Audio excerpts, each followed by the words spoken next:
Kidding. Okay, okay, great. I'll introduce myself. So I'm Brooke DeLassis. I'm one of the personalized learning system specialists here in the district. What that means is that I help teachers, I'm an instructional coach, work towards more student-centered practices in their classroom. In addition to that, I also am the InRoads program coordinator and have been for the last 2 years. So this, as you can see, is our freshman class, so you might recognize some of those faces. They were just in school with you last year. So tonight we'll be talking more about that program. I'll be talking more about that program. And what I want to be able to do is spend some time up front really grounding us in the why. Why do we have this program in place? I think that's really important to understand, and if you understand that and see value in it, then you probably want to partake. And if it doesn't resonate with you, then that might give you a feel for this is something that might not be for you. Okay? So, as we go, please feel free to ask questions. I'm going to get through all the information that's on your sheet, but you don't need to read it right now. You can if you want, but you can take it with you. We're going to go through and kind of unpack it a little bit. So, why InRoads? I should also tell you, we're going to watch this video, and then you're going to have to talk to the people around you. Prep you for that right now, so that as you're watching, you can think about it. The introverts in my office said, no, don't do it. And I said, I'm going to do it anyway. We're going to do it. So, I know it's late, but it's going to be good. The video's about 11 minutes.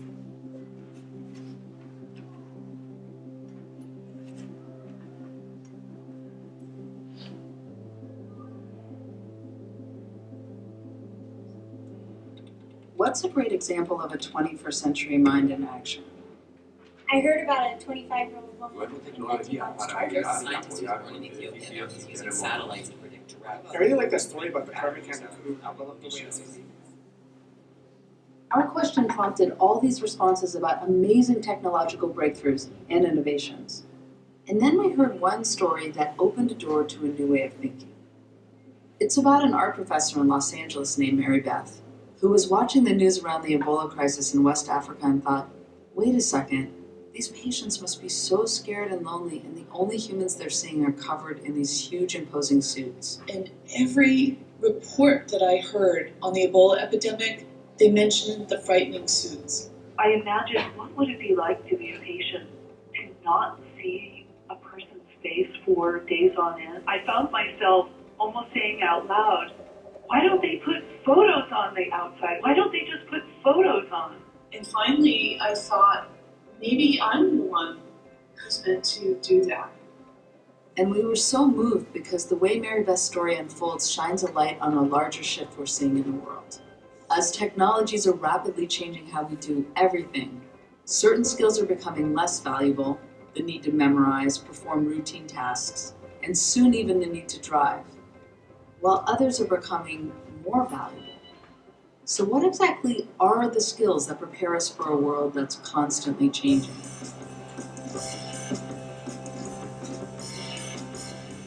Of course, there's a lot of conversation around this question. What should we be focusing on in school and in life? There's the importance of science, technology, engineering, and math. I like to throw in art and humanities. So not STEM, not STEAM, but STEAM. And there's also amazing new evidence-based research proving that there's another set of skills we need that aren't in textbooks, yet. So as we learned more about Mary Beth's story and delved deep into how it connected to all the different schools of thought, the hard skills, the soft skills, the life skills, the cognitive, the non-cognitive, we found 5 skills, strengths, qualities, whatever you want to call them, and yes, it's another list, that seem to be at the core of thriving in today's world. So if you want to know what they are, or how Mary Beth's story relates to any of them, you're already practicing the first one, curiosity. The news kept puncturing my consciousness. I started reading more extensively about West African culture, about filoviruses. I mentally just started problem solving. In our 24/7 world where we're inundated with information from all directions, 3 billion Google searches a day, 300,000 tweets every minute, curiosity is the difference between skimming the surface of all those links and truly engaging. And not just looking for what's already out there, but also for ideas that aren't already out there.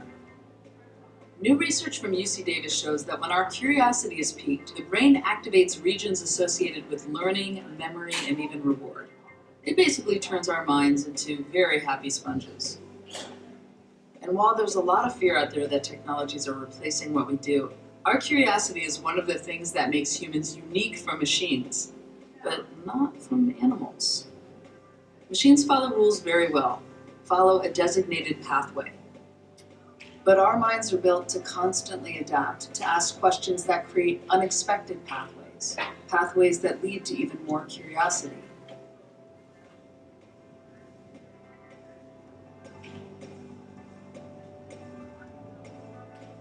And those questions you ask and pathways you open also lead to creativity, our second skill. And my immediate response was to look around me, take what was available, and repurpose it for that use. We often think about creativity as part of art, but it's important in absolutely every context. Taking different research and finding connections, a new synthesis, a new idea. Harvard psychologist Howard Gardner says creativity is liberating human energy. And in today's world, creativity is so key because you have so much information at your fingertips that getting that information is not the biggest challenge. In fact, more and more, the world is going to expect that you're curious enough to do that.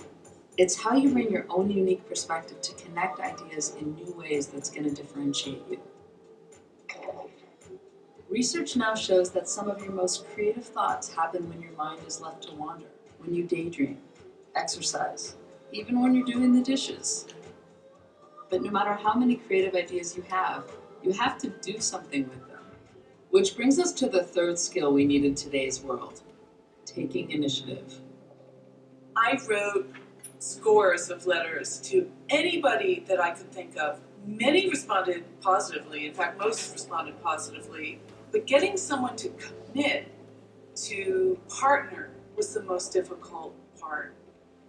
If you don't take initiative, your ideas will float into a sea of billions of thoughts being generated around you every day. And in order to begin and get something done, we use an incredible amount of things like intuition, judgment, discerning which ideas to act on, knowing when to shift directions or approach. Taking initiative also means knowing when to reach out to people. What would an artist think about your idea? What about a scientist? What about somebody from another country? Which is really about multidisciplinary thinking.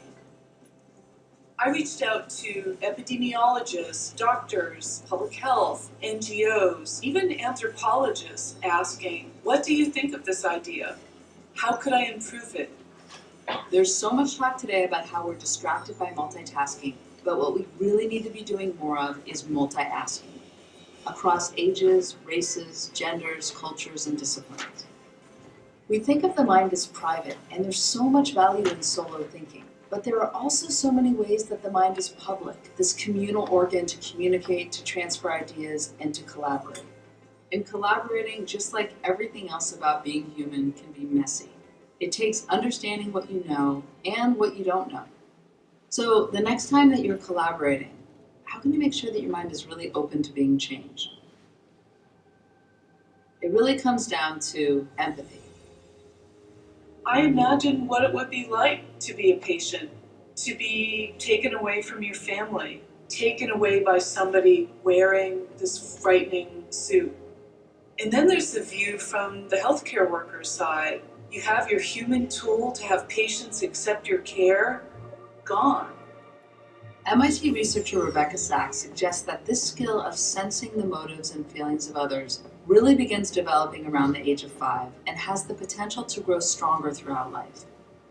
But just like the rest of these skills, empathy takes practice. Looking people in the eye, truly trying to understand where they're coming from, taking the time to know the names and stories of people you interact with daily. And it seems as our world has become more and more connected, we have to remember that connecting broadly is meaningless unless we connect deeply. In fact, a 3 decades-long study of college students has found that empathy levels in our culture have dropped dramatically. It's clearly time to refocus. Empathy is at the core of our ability to communicate, to work together, to be part of our rapidly changing world, which is where you come in. For most of human history, we survived by creating an agricultural economy. 200 years ago, we shifted to an industrial economy. Just 50 years ago, we initiated the knowledge economy. And today, we're approaching another seismic shift. Some people are calling the human economy. So here we talk to scientists, friends, researchers, Mary Beth, and here's the part that we found most fascinating and hopeful. The skills we need most in today's world in any profession boil down to being human. Basically, the qualities that machines don't have.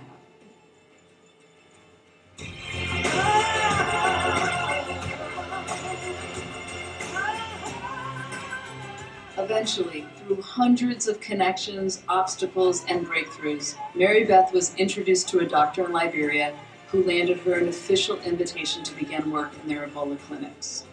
All patients saw me, say, I love the food too.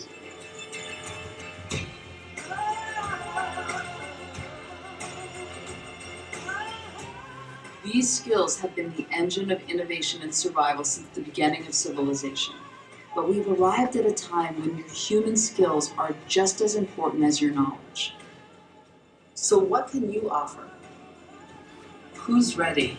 Open up when you have me in your hands, slipping far away with the world at your command.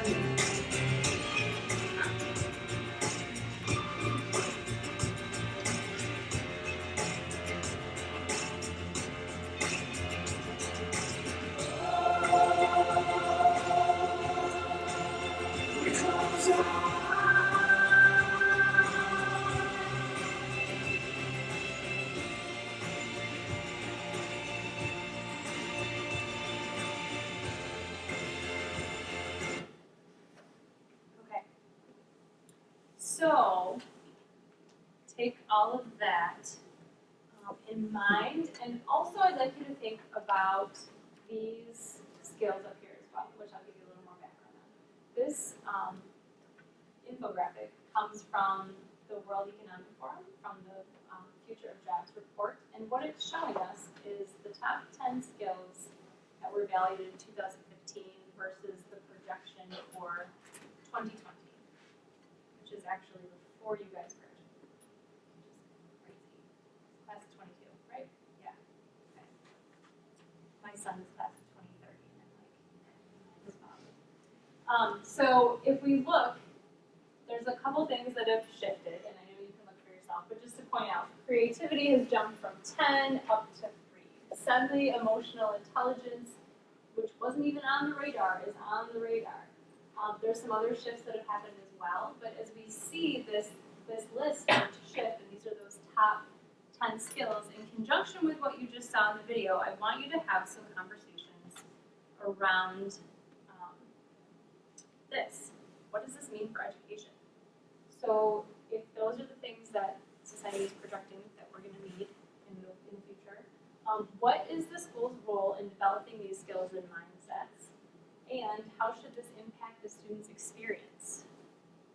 There's no right or wrong, but if you could find some people near you, you could turn chairs around, if you need to slide over, whatever it is, we're going to take about 5 minutes to just have some discussions. They had some really rich discussions in the last session, and I know it seems maybe weird, you thought you were here just to grab info, but no, I'm making you talk. Just pretend you're a student in class now, right? Your students are all like, yeah, this is what I have to do every day.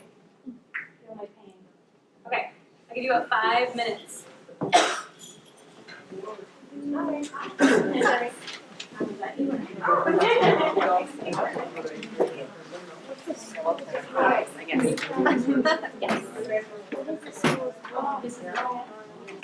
So we just watched a little bit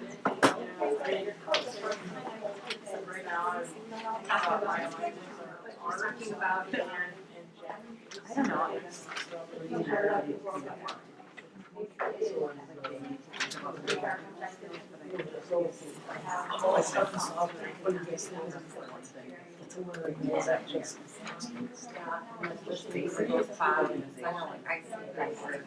People skills were What is that then for us? like Right? So we're basically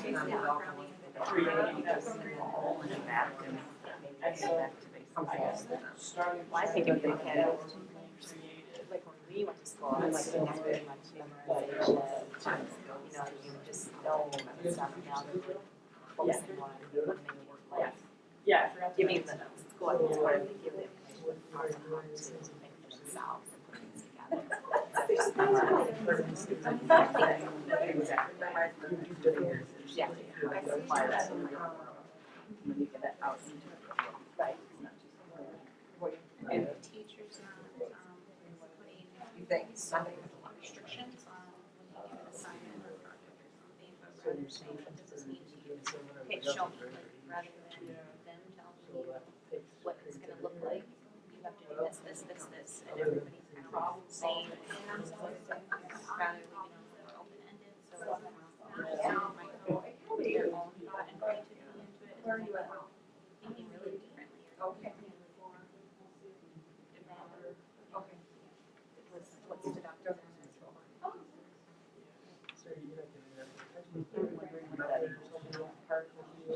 Oh, my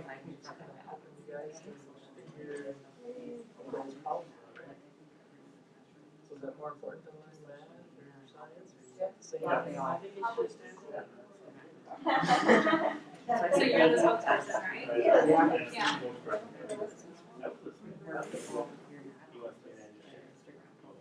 No. We're all. What did you say before that? I think that's what you saw in graders. So, you know, like not just, I don't know how they do that. Do you guys agree? Did it?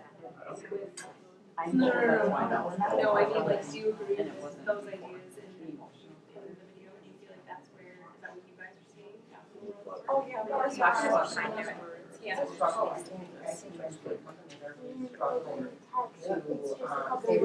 was trying to And part of it is learn the technical skills, but you need those skills to improve them. It's so fascinating. Yeah. The traditional hierarchy of path that you're taking longer. So kind of what industries do you accept? I was just picking up the phone and So how talking is about that? it. Because it's much more To get to through know that that online. our parents Or were you not have following. yeah. We were just having a. Just out of my own curiosity. FaceTime meeting. Yeah, because we're face to face stuff. And they don't know how, you know, like, little kids.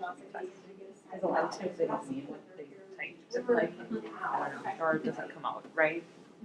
So, we're all about FaceTime. Yeah, then they're actually. And the other two six, so we had. The Bill was laughing because. Yeah, so Way in traditional, like, everybody can be tech for one FaceTime and But also on their own days and on other things. They have a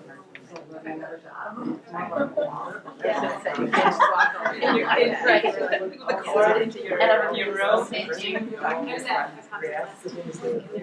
There's a manpower was inviting brothers and sisters for the phone. or the phone, or your.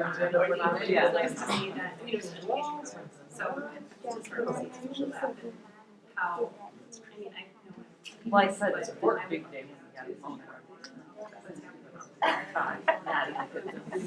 But I'm like, I bet you they picked up the phone. We didn't get to, but I can really, you're done. Okay, so who's gonna be brave? Brave souls? Any students that are brave souls out there? What do you think? What resonated with you? Like it seemed like, oh, don't tell me. That face? Yeah, it's okay. It's a safe place. Anyone gonna be brave? Dig deep. We will support you.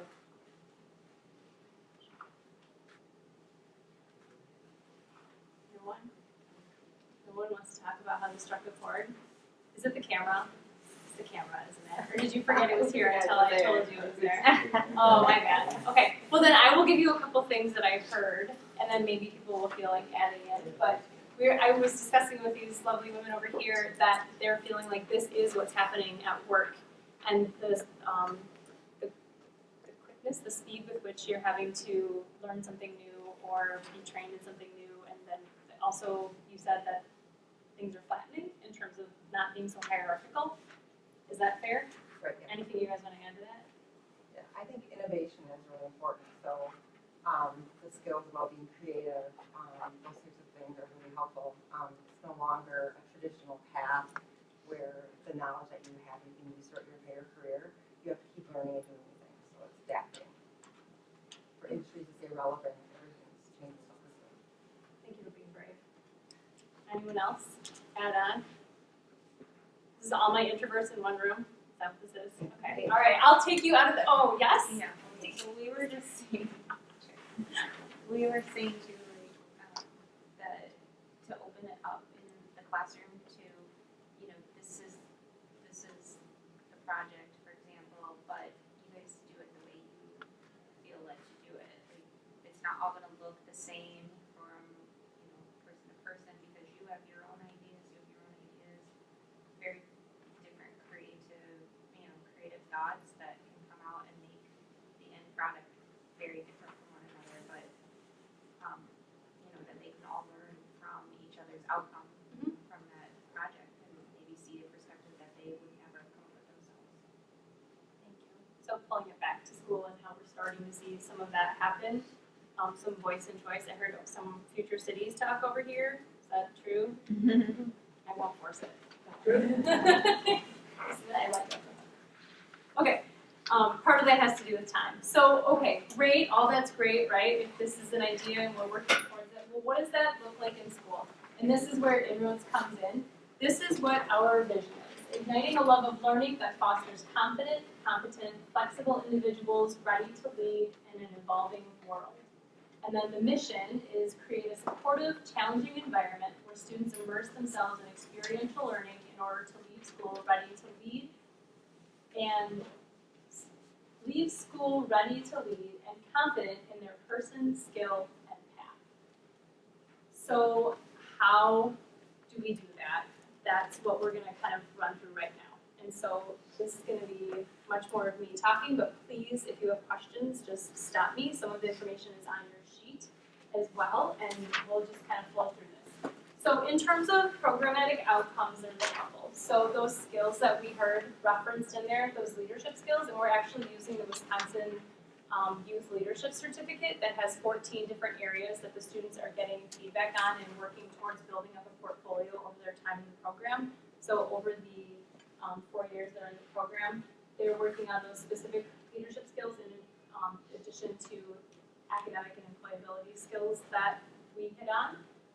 And then in terms of interdisciplinary project-based courses, as we saw in the video, kind of that focus on, well, things are interdisciplinary, and our attempt at that is starting by merging English and social studies into the humanities course, and then also pulling in a career of interest, so the students are bringing in aspects of those courses over into that work as well. And we'll get to more specifics of that, but I just kind of want to bring some of this to life. Project-based is probably a little more self-explanatory, especially if we have people in the rooms mentioning projects or future cities or things like that. And the cohort model is that you're with a group of 45 kids throughout the course of a couple years in 3 core classes that you're in. So you're functioning more as a community, so it's a little bit of a different approach than to the bigger high school approach where you are floating through and you may or may not have classes with the same kids during the day. The second programmatic outcome is the academic and career planning through hands-on relevant learning opportunities. And so what we're looking at, and I'll get into more details with this as we go, but really giving students the chance to learn from people in the field, to go out and take field trips, to do job shadows, volunteering, and then their senior year have a chance to have apprenticeships and internships. So, what does that look like? This is structured so that each year has a theme. So the freshman year, it's Inquire. Sophomore year, it's Serve. Junior year is Connect. And senior year is Innovate. And so we'll kind of talk through what that looks like. I'm going to really break down the 9th grade box, and then I'll just kind of hit briefly get on the other ones, but it's the same kind of pattern. And I know you know how to read and you have a sheet with you. And plus, it's kind of hard to think all the way to 12th grade, I'm sure right now. You probably haven't even thought through 8th grade yet, so we don't want to rush it. So next year, for 9th grade, the focus is inquire. The first question, the guiding question for the year is how can I use my passion to drive my learning? We find that a lot of students, when they come in, we give them a curiosity or passion project up front, and a lot of them, not all of them, don't know where to start. They haven't been given that opportunity in a while. Like if you really want to find out about something, like if you would go home tonight and dig in, how many of you 8th grade students, would you know where to start? Or would you have to think about it for a while? Like what are you passionate about? Do you have an answer for that? Anyone? I see a lot of these faces. Okay, this is why we have this project, right? So if you want to inquire, if you want to be curious, we got to give you the opportunity to be curious. So carving out that opportunity and really digging into that. The next question for the year is how can I work with others to create positive outcomes? So really focusing in on collaboration and doing that well. A lot of times we say, oh, I know how to collaborate. Well, that's a really hard skill. And so really giving you coaching and support and feedback around that as you dig into maybe more nuance rather than you take that part, I'll take this part, cool. Like you gotta really support students in knowing how to do that. And then finally, how do leaders seek to understand and respect different perspectives? So those are kind of the questions that drive the year. And then in terms of experiences, really at this level, it's looking at field trips and guest speakers and guest instructors for those pieces in conjunction with the broader curriculum. So it's the same format for each year.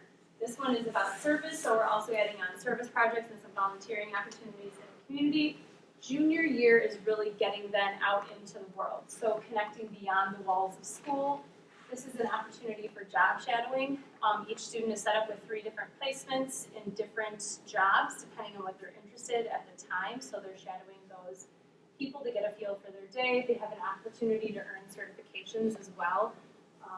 And then finally, senior year is about innovation. So we have capstone courses that really offer those opportunities. Biomedical innovations is one of them. Another one is engineering, design, and development. And this year we have a brand new business course called Launch, which is working with businesses in the community around solving some problems for them. They're working with mentors. And then I'll kind of talk about how we're moving away not from just having those 3 strands, but in opening it up to a lot of different strands and opportunities for students. But I wanted to give you examples of 3 that kind of exist right now. So that is the capstone course, and then in conjunction with an opportunity out of school in the field. You can be placed in youth apprenticeship, an internship that either is community-based or we have opportunities for internships here in the high school. And then also if you're feeling by the time you get to senior year, 5 years away, that's a lot and you have plenty of other things to do, there's a less intense version of either extended job shadowing or service learning as well, depending on your interest. Any questions so far? Okay. All right, so that course progression, what does that look like? Now remember that you have 8 courses at the high school, 4 on an A day, 4 on a B day. So when I talk about this, it's going to seem like a lot, but it's half of your schedule and 2 of them are English and social studies, which you have anyway.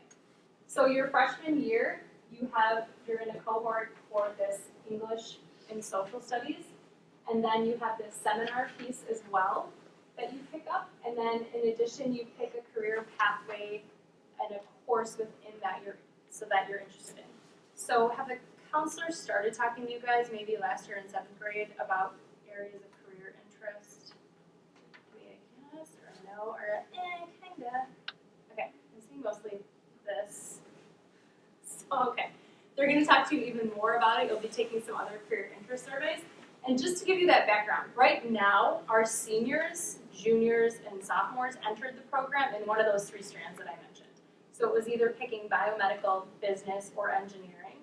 And what we did last year, so this group of freshmen, is we got rid of that because we felt like it was kind of pigeonholing kids, and we wanted to make sure that this wasn't a program just for those 3 strands. That's what we call them, strands. So those still exist, those 3 strands exist, and certainly if that's an area of interest for you, that's great. But the idea is that people with any career interest can also be a part of it. So what we're also doing, this is kind of a sidebar over here, in the rest of the high school, they're also working on building out other capstone courses for different areas and different disciplines. Faith actually has she's in, technically InRoads, former InRoads, I don't know what we're calling the student, but has worked the path and ended up kind of outside of that. She actually was a pioneer in this. It's true, we were. And so we kind of massaged her schedule and like looked at ways that we could make things work. And she had an internship last year, and then what do you have right now? I'm still doing the internship. Okay. Yeah. So, and how do you feel that has helped your high school experience? Well, one, it's helped me like build connections with people in the field that I want to go into. And I had the option to either take like a youth apprenticeship block at the end of the day so I could leave early, but I opted out to take a different class instead of that. But it's helped me also like financially because now I'm able to pay my own way for the LA trip with the Sabre Oar and then the Japanese trip this year, just from like working 2 hours, like 10 hours a week. And it's also something where like I'm guaranteed this job even after I graduate, so it's not something that like ends when I'm out of high school. Thank you. It's almost like I asked her to be here. I didn't, but thank you, Faith. Okay, so in terms of that progression, you're taking these 4 classes this year, that career pathway, whichever one that you're currently interested in, and it might shift, but we're trying to, if people, like I heard somebody saying engineering before, and what did you say? Okay, great. So we would work with you to figure out what those pathway courses are. And then sophomore year, same thing, English and history, elective pathway, and then seminar again. This is where things change a little bit into the junior-senior experience. This is English, and these are your AP options. Plenty of them. You can wait till here. See how far away it is? It's far away. And then a continuation of your career pathway, and then this is that semester field study course. And then those 2 options, capstone, and then wherever you end up in terms of your field placement senior year. Okay, last thing. This is really what freshman year looks like in terms of you have your humanities section, your seminar section, your career elective, and that's all happening. This is the other thing that's a little bit different. This is kind of a traditional schedule, right? First hour you go to English, second hour you go to world history, third hour you go to seminar. And this is, we're all in the same spot for the most part. They spread out and they move for these 3 hours. And it might vary. Probably the easiest thing that people most have experienced similar to this, most people have experienced similarly to this, is like an elementary classroom. But it might even be people working at different things at different times. So you're in this space, you're covering these 3 content areas, but it's happening in a different way. It should be more interdisciplinary and more fluid and having the students drive it a little bit more. It's a lot of information.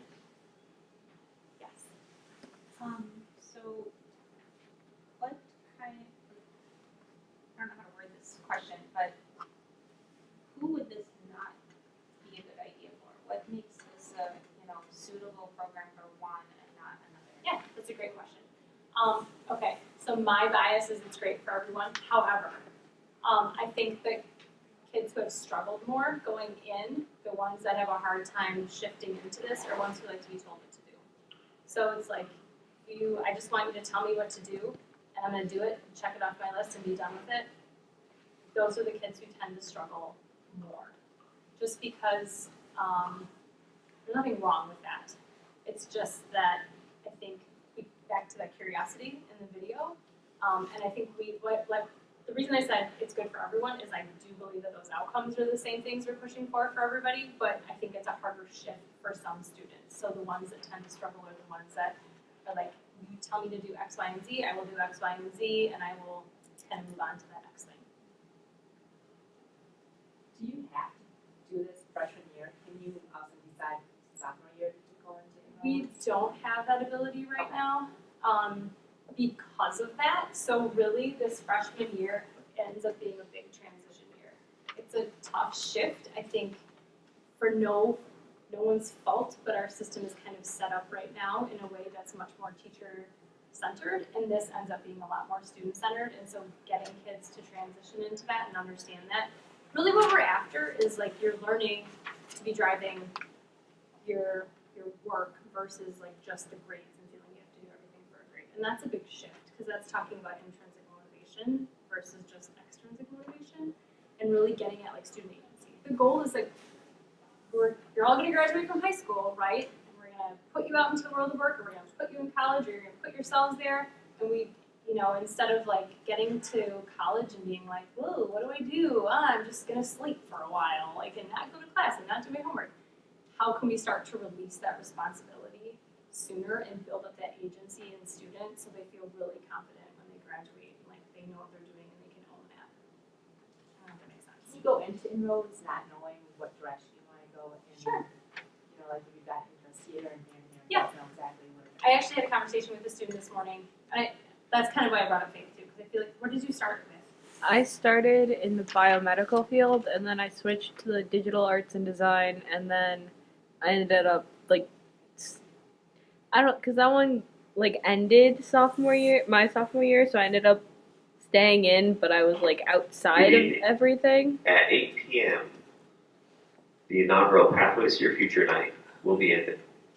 Please make sure to fill out our survey to give us your feedback and hand it to someone on your way out as you exit the building.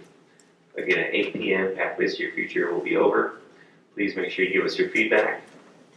Thank you for your attendance, and go Sabres.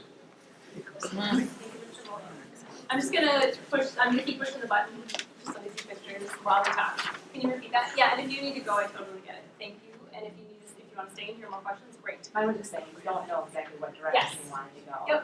Yep, and that's why we opened this grant. So I talked to a student this morning and she's like, but I joined business, but now she's a sophomore. I don't want to do what I want to do biomed. So there's certain things that get in the way, like she won't be able to actually start the courses for biomed till next fall, simply because they're year-long courses.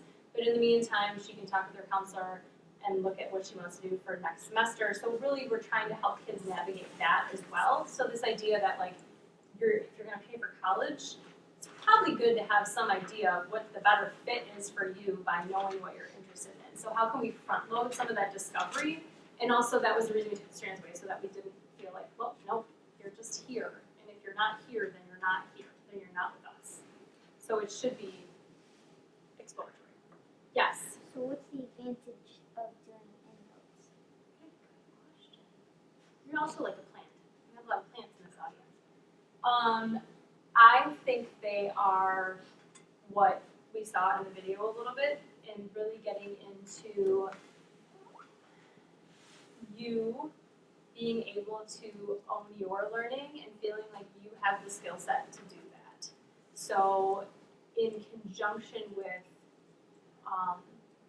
working in a different way, like in a more project-based environment, and also getting direct feedback about those leadership skills. So each enrolled student has a mentor that they're working with, bless you, on those 14 skills. And so they're setting goals, they're getting feedback, they're working with their peers, and they're working to figure out how they want to show what they know versus being told what they need to do with the exact way to do it. So I feel like those are benefits in terms of setting you up for future success. What do you think? Maybe? So when they are put into cohorts, they're going to stay with this cohort basically for the 4 years, but they could all the students in the cohort could have different career pathway ideas. They're elective. They may not all be in biomedical or engineering or whatever. Yes. Or do you place the cohort based on what they come in with their interests? No, it used to be more so that we divided people by cohort, but it isn't. We've moved away kind of from that philosophy. The idea is that really those leadership skills, those skills that everybody needs, are driving the work, and those will show up differently in those courses. And the teachers within those courses talk about that a lot too. There's like I'll use the biomedical strand for instance. they do a lot in their courses to look at careers within the field. They still go out on field trips, like we have this Friday, the sophomores are going to Crohn's, the business and engineering students, and then the biomedical students are going to Wheaton. But within that, there's so many different jobs in different areas. So and that's why we can have that. A lot of them are like, well, I'm not in engineering. Why am I going to Crohn's? Well, they have a whole business side. Like trying to point out that, you know, life is more integrated than just like this strand that I said I wanted to do and this one job that I said I wanted to do. And I think a lot of times too, we see kids get stuck on a job. It's like, how do you know? You don't know. We're trying to broaden horizons and kind of deepen that understanding and help them dig through and be more supportive in that work and do that. So that's another benefit. Support and career aspiration. Okay, any other questions? Yeah. I know, I'm just so curious. Also, so a student comes in freshman year and says, sounds great, I wanna do this, and then freshman, sophomore year change their mind, do they have the option to go back to traditional classes? Yep. So this InRoads is more of a project-based learning environment versus just your typical going to all the classrooms? Yeah. Okay, so if you're interested, and remember this is a precursor, you have plenty of time to think about this. The counselors are going to be coming in to meet with students in January. They're going to give you information and then they'll let you know more specifically about the application process. So every year we take 45 kids. We ended up with the lottery last year. The key to all of this that I will tell you is just please fill things out on time. Last year it ended up that everyone who filled stuff in out on time got in, but then we had a chunk of people who ended up in the lottery, like 20 deep. So I don't know if that will be the same this year, or if everyone gets their stuff in on time, that could extend, the lottery could be for everybody. We'll have to just see and play it by ear. But what happens is you need to submit an application and then also get a recommendation from a teacher. And then this is more of the timeline for that. So in January, the counselors come, the application process we just talked about, freshman preview night happens at the beginning of February, and then class registration occurs. And you can follow us on Twitter. I also should put that we have a webpage. It's on the high school webpage under the academic section. Look for InRoads. I know your curiosity will drive you there. Any other, thank you, it's late, thank you. Any other questions? Okay, thanks you guys, thanks for hanging in there. I know it is late, it's like